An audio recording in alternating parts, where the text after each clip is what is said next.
said, yeah. At the time, we had about 5,700 clients, 200 employees, and so forth. Well, after sitting around for the 2 days, we came in to a big table, all 18 of us sat at the table, and I went around the room. Now, one of the things I had to do is allocate how much stock in the new company each individual is going to get. That was the tricky part. Because sure enough, you know, the guy in New York or the guy in Virginia is going to compare what he got to the guy in Atlanta, et cetera, et cetera. So one of the things I did is I did as good a job as I could basing the allocation of stock ownership on where their company was. I laid it down, put it in order, looked at it, manipulated a couple where I thought there could be an issue, and I presented it to the group. Now they say in negotiation, you never negotiate from milk to maker, which means you can't say take it or leave it because most people will just leave it. But in this situation, I had to. I said, guys, you either take this number or you don't join us. Because once I started negotiating with one of them and changing one allocation, that means it affected the other. And it never would have happened. Well, the next morning they came in, they sat around the table, and one by one I went around and said yes or no. And I think half of them, particularly the partners, didn't really make their decision until that moment when they had to say yes or no. Fortunately, at the end, they all said yes, and we became one company. And they elected me president. Now, creating some real psyche problems. First of all, they used to be presidents of their company. Now they're going to be vice presidents. We had 17 vice presidents. We were worse than the bank. Well, you can't imagine the psychological issue that became when they looked at their business cards and vice president, I used to be president. The next thing that hit them hard was I couldn't have 16 different people reporting to me at once. Plus I had the financial and the human resource functions and all that. So I had to promote 3 of them to what I call zone sales managers, zone managers. Well, that means the guy that you play golf with when we went on our special trips every year, now is going to be your boss, and vice versa. That was tough for them as well. The next thing that happened is we got to have management controls. You know, we have to put the branches in order as to how well they're performing. Sales, lost clients, profitability, expenses, and so forth. That didn't sit well with a bunch of them. But we had a 5-year strategy. We were going to work very hard for 3 years on building a sales organization and opening more offices. And then in years 4 and 5, we were going to focus on profitability. We were either going to sell the company or take it public. Those 5 years were not easy. We had to borrow money because we paid ourselves too much. Our loan became classified at the bank. That doesn't mean we're a defense contractor, it means we're not likely to pay. Then we had to go for a period of 6 months where we didn't get paid. But one thing happened. Automatic data processing, ADP, the leader in our industry, called us up and said, we want to buy you guys. I said, that's great. Here's our number. I'll tell you what the number is. They offered us $20 million. We were doing about 8 to 10 million in revenue. I went to Wesleyan, New Jersey. I think it's Wesleyan, Rose Park, something like that. And met with the senior officers at ADP. And they said, yes, Tom, we want to acquire your company. Yes, we are willing to pay you $20 million. But it's going to be on what we call an earn-out. In other words, if you get the job done over a 3-year period, we'll pay you the entire $20 million. And I thought about that, and I said, boy, does that sound like responsibility without authority? And I said, no way we are getting into that type of arrangement. Also because the metrics you use to determine whether you were successful or not swing all over the net. But the guys loved it, because now they thought we had value. They multiplied their stock percentage times the $20 million, see where they stood, and they were pretty happy. 1983, we decided, it was 4.5 years, we're going to go public. We picked Hambrick and Quist from San Francisco and E.F. Hutton to be our underwriters. Now, why did we want to be public? Well, obviously, the first one is liquidity for shareholders. So shareholders could sell or buy the level of stock ownership they want to do at any given time. They don't have to do all of it at once. They can do part of it at a time. Let the rest of it grow. So liquidity was number one. We wanted to value the leverage the value as the company grows. Let me give you an example.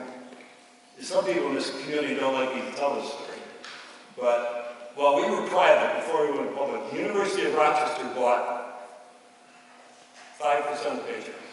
I'm sorry, 10% of Paychecks. Now, it cost them, I think, $2.5 million.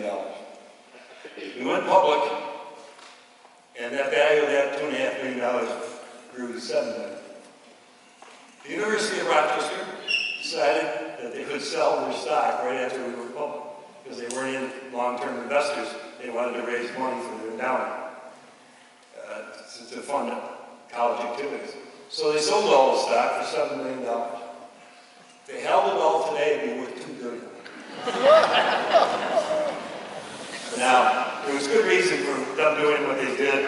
I do love to tell the story.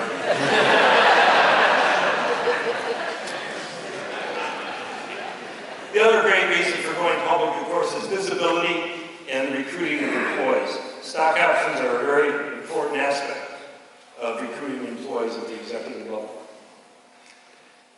Well, Plateau 5 today, where are we now, or where are they now? The 18 original people, I was the first one in and the last one out. Some of them wanted to go back to being an entrepreneur. Some of them even started new payroll businesses in the community they were living in, and we wish them well. Some of them, the job just outgrew them, and they would not accept lower positions in the company, so they left. Some people thought we should run a sheltered workshop for them. I don't mean that in a derogatory way, but what they meant was, we don't have to work as hard, we get paid more, right? No. We are a public company now, we have a new responsibility. A number of them, 5 of them, have passed away. 1 of them just recently. Okay, so what do we evolve to? Doing good. The amount of services that we offer now to our payroll clients is voluminous. I'll give you some examples. Tax payment. When the federal and state payroll taxes are due, we make physical payment to the federal and state government by taking the money out of their account every time they process a payroll. Direct deposit, very common today. Things like check signing, 401k administration. We are the largest in number of clients 401k administrator in the country. We have something like 75,000 clients that we do 401k administration for. Let me tell you why that's good. The key thing about payroll, if you do the payroll, there are so many things that happen after payroll that are dependent on the payroll. For example, 401k administration, cafeteria plans, direct deposit, obviously. The thing with 401k plans, when we process the client's payroll, say on a Monday night, by Tuesday morning at 6 o'clock in the morning, their investor, where they put the funds, and the record keepers have all the information necessary to transact that transaction, because we do it all electronically and all during the night. So it gives us a marvelous advantage both in accuracy and lesser cost.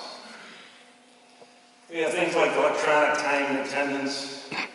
We have also a division that sells large company payroll processing. I never thought I'd see that today, but I helped put it in place and we finally decided to do it. We also do employee leasing, which is not very popular in the Northeast, but very popular in the Southeast and Southwest. We also sell workers' compensation insurance, another situation where because we do the payroll, we're able to calculate the premium cost far more accurately and quicker than a typical insurance relationship. Our human resource processing is now over $1 billion. We do $2 billion in payroll processing and $1 billion in human resources. And human resources is growing at the rate of 15% a year. What's the relationship with the federal and state government? Well, they love us. They love us. Because get 600,000 federal tax payments on time, 99.9% on time, from all these clients. It all comes into them electronically. The money's wire transferred. It is so easy and simple for them. Now, what do they do for us? They continue to make things more complicated, more difficult, more time-consuming for employers. They just continue to do that. And obviously, for paychecks, that's a pretty good thing. Because the more complex and time-consuming it is, more customers are going to come to us for using the service. We have a sales organization of 2,300 people, not including management. That's all sales reps. Our operations people pay 10 million people every pay period.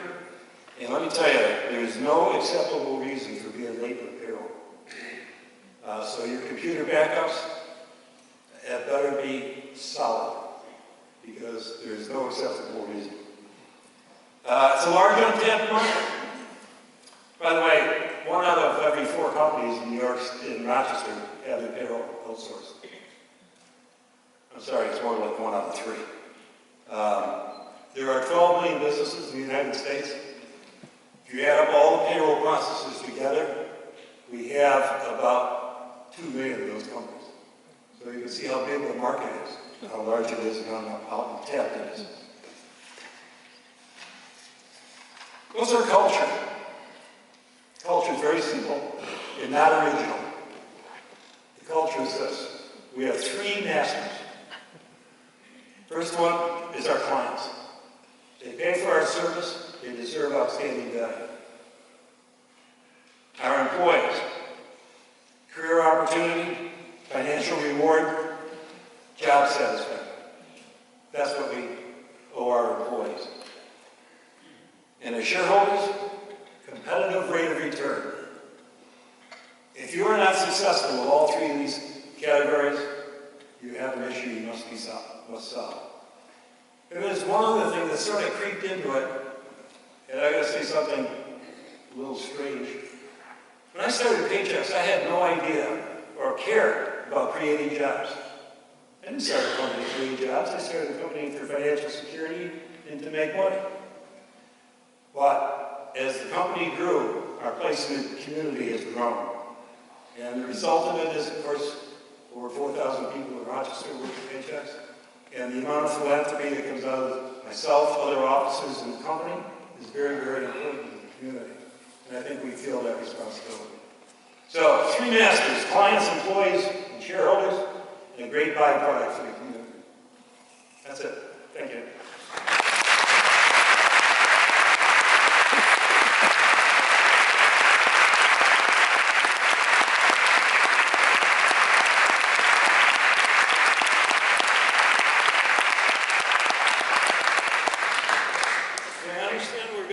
Q&A period?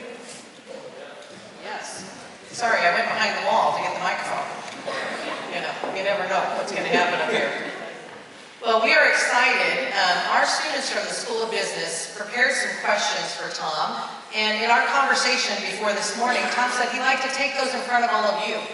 And if we have time, I do have my phone and Twitter ready. And the hashtag is right there. But we're going to start with questions that came from our undergraduate students. And are there any undergraduate students or graduate students from, that are in this room? Would you stand so we can just welcome you and thank you for stepping out of class for some of you?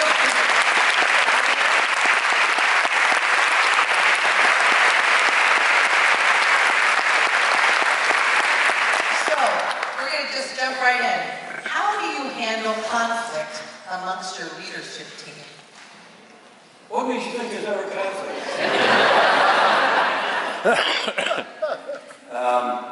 You have to be a politician to some degree.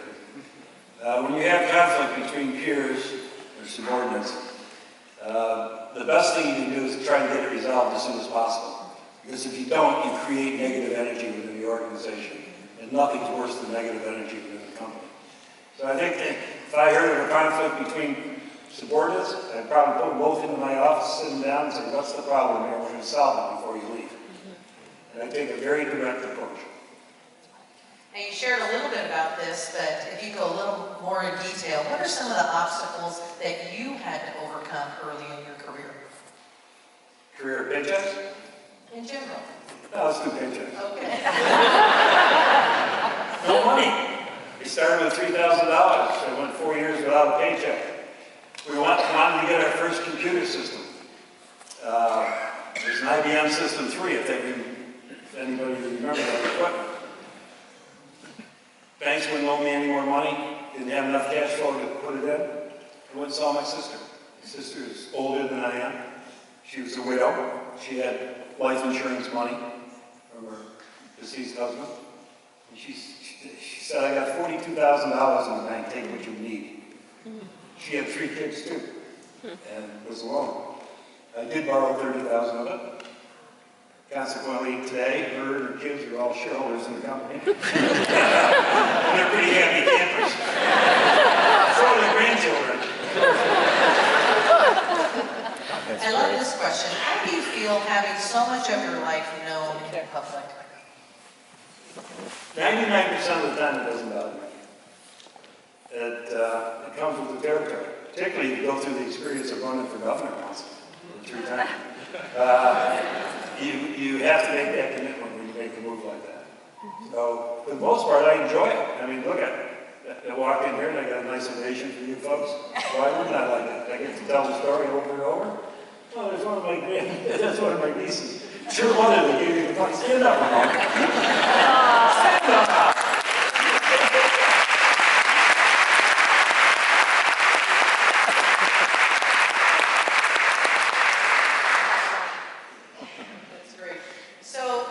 Did I finish that money?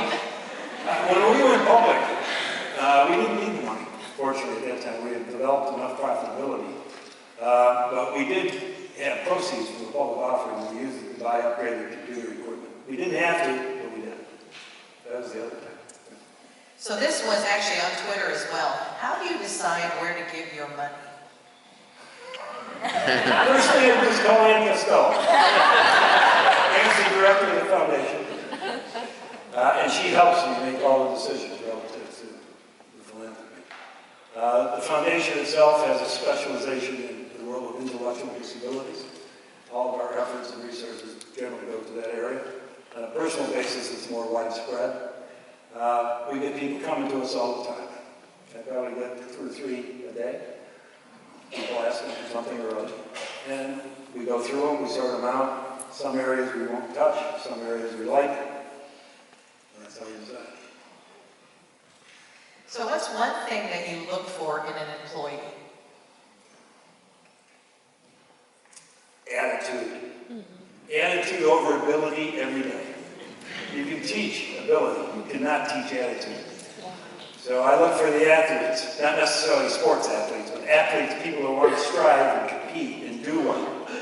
That's what you look for. And what would stop you from hiring someone?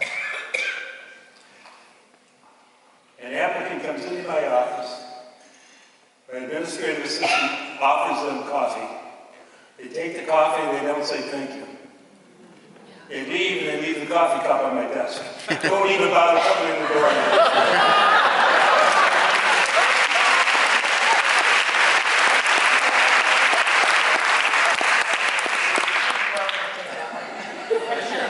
What ethical issues have you had to face and how did you handle it?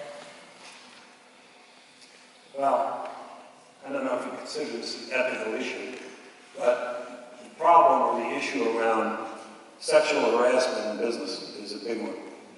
And we had to do a lot of training, work, environmental effort to reduce that to a minimum. But it is an issue. And if you're an employer and you don't deal with it on an upright basis, you're going to have trouble.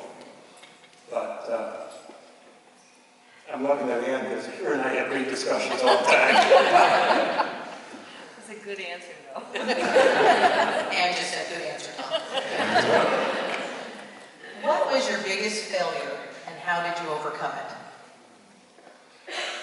Well, within pictures. When we went public in 1983, some people came to me with an idea. They said, why don't we build up a cadre of resumes, people looking for jobs, and match them in a computer-like fashion with employers that are looking for people. You know, we would advertise in newspaper publications or magazines for applicants, and then we would try to transfer that information and charge the employers on a fee basis. It fell on its face. Terrible. Now today, what do they call it, monster? If you had the internet, it would have worked. But we did it. But the problem with what made it so bad is we just became a public company. The analysts are very nervous about new public companies because they want to make sure they stay focused, don't get out of their realm of expertise, and so on and so forth. And here we were 2 months or 3 months after we went public starting this new business. Well, we lost $1 million in a year and closed it down. But it took us a while to recover with these stock analysts. So, how do you maintain work-life balance? Who says I do? I work all the time. Went to bed at 2 a.m. Well, there's a lot to be said about delegation and free time. And I'm a little jealous of my time, especially as I get older. I have become more jealous of my time. Having a great staff that works at the family office is great. I think you do a pretty good job of it. What habits do you have that help you stay successful? Habits? Well, I don't like to lose. And I like working with entrepreneurs. I really do. Especially if I can assist them in either the concept of their business or the concept of running a business. And I'm involved in about 15 or 16 other companies. 2 or 3 of them are public. But I love working with entrepreneurs. They're great people, and we have a lot of fun. And I love to see them be successful. Right, Matt? Guy in the blue shirt's on. What bad habits can undermine a person's success?